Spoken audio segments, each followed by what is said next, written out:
recording whenever you're ready. Okay. Hi there, Angie Singer Keating with Reclamere, back with some security update tips for the week.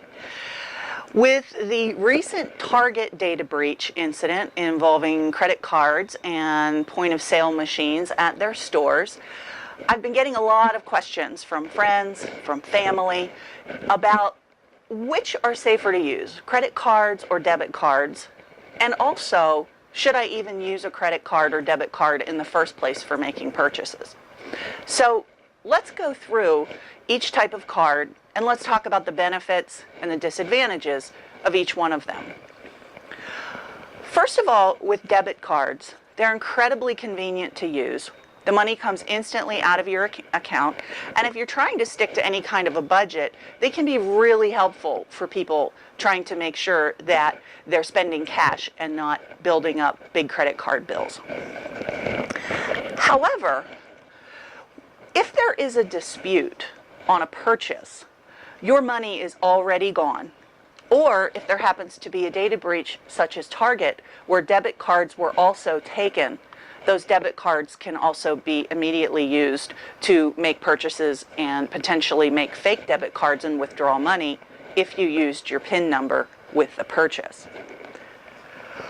The other thing about a debit card purchase is you have less time to report unauthorized use before you're liable for charges. With a debit card, you only have 2 days to report unauthorized use or suspicious activity. After 2 days, your liability can go from $50 to $500. And if you happen to not catch the issue until 60 days or later, you could be looking at losing the entire amount of the fraudulent purchase. One of the good things to do if you are going to use a debit card is to make sure that you sign for the purchase. So use the debit card and select credit and make sure that you sign. Visa and MasterCard both have zero liability for fraudulent charges when there is a signature on file instead of a PIN number that can be stolen and replicated on a fake debit card. Now, credit cards. Thanks to the Fair Credit Policy Act, okay, you're going to edit this, right? Yeah, okay. So, let's talk about credit cards, advantages and disadvantages. Thanks to the, I can't read my own handwriting, Fair Credit Billing, okay. We have to have an outtakes at the Christmas party at the end of the year. Okay. On to credit cards.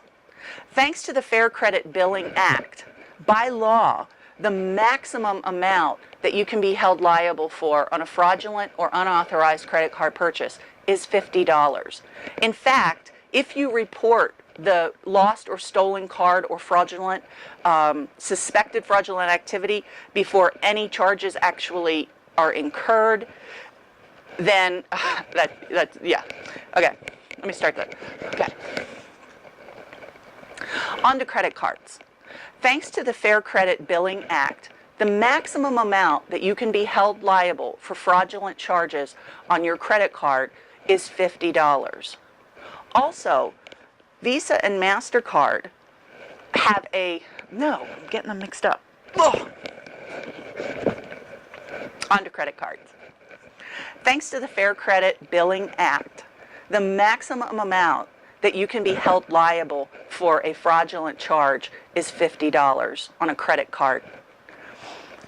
And if you report the card lost or stolen before it's actually used for any purchases, any subsequent purchases after you report it, you have zero liability. One good thing about credit cards is that they help you build credit.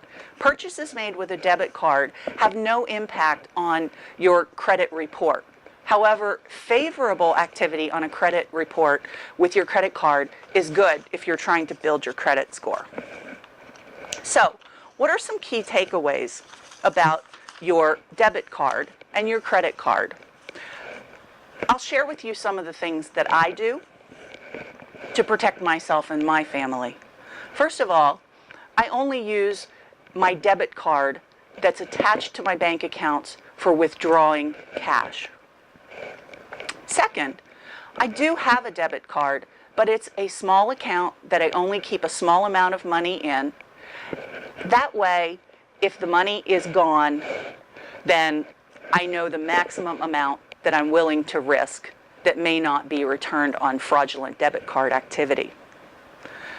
Use credit cards for your large purchases.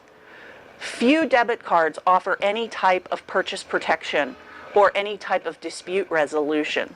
So credit cards are really the way to go when you want to be protected making large purchases. Make sure you check your statements. It is so crucial. Some of the key things to look for in suspicious activity are small transactions made within a short period of time, and also transactions that are made from parts of the country that you do not go to. Finally, if you are going to use your debit card, positively do not link your accounts.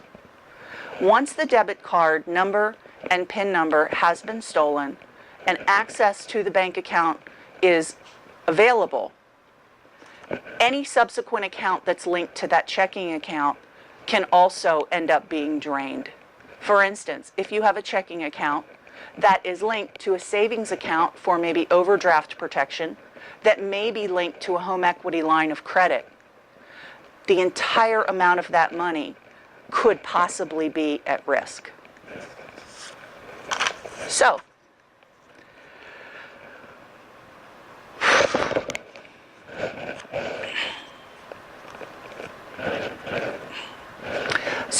as usual, there are no black and white answers on exactly what you should do.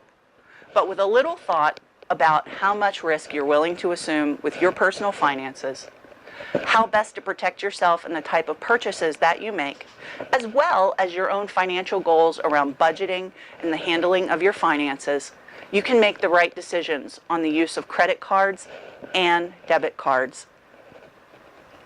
That's all for now. See you next time.